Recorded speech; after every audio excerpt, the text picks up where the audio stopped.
நண்பர்களே, அண்ணனுக்கு கல்யாணம். வீட்டு எல்லாரும் திருநெல்வேலிக்கு ட்ரெஸ் எடுக்க போலாம் அப்படின்னு சொல்லி முடிவு பண்ணிட்டாங்க. எனக்கு 10 செட் ட்ரெஸ் 2 பவுன் செயின் மட்டும் போட்டா போதும்னு சொல்லிட்டேன்.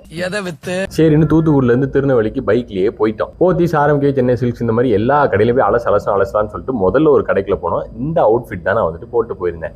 அதுக்கு என்னங்கிறப்ப ஆனா அந்த சேலை செக்ஷனையும் பட்டு வேட்டி செக்ஷனையும் பார்த்தா இன்னொரு 3-4 நாள் ஆகும் போல இருக்கு ட்ரெஸ் எடுத்து முடிக்கிறதுங்கிற மாதிரி பயம் வந்துருச்சு. சரி நம்ம செக்ஷன் போலான்னு சொல்லிட்டு நான் என்னோட செக்ஷன் போயிட்டு பார்த்தோன்னே எனக்கு ஒரு டிஷர்ட் பிடிச்சி போச்சு, அதை தூக்கிட்டு வந்துட்டேன். இதான் அந்த டிஷர்ட். இந்த கிரீன் கலர் அவுட்ஃபிட் பிடிச்சிருக்கா இல்ல அந்த கலர் என்னன்னு தெரியல, அந்த பிங்க்னு வச்சுக்குவோம். அந்த பிங்க் கலர் பிடிச்சிருக்கா அந்த கிரீன் கலர் பிடிச்சிருக்கான்னு கமெண்ட் செக்ஷன்ல கமெண்ட் பண்ணிருங்க. எடுத்த கையோட அதையே போட்டு அப்படியே போயிட்டேன். போன உடனே அவங்க கொஞ்சம் பேருக்கு எடுத்துட்டேன் அப்படின்னு சொல்லி சொன்னாங்க. சரி அப்ப சாப்பிட போலாம், நல்ல பிரியாணி வாங்கி கட்டலாம்னு சொல்லி வெளியே போனா KFC போவோம் அப்படின்ட்டாங்க. உள்ள போயிட்டு ஒரு 10 துண்டு சிக்கன் கொடுத்துட்டு இதை சாப்பிடு போதும் அப்படின்னு சொல்லிட்டாங்க. 10 துண்டு பத்தாதடா.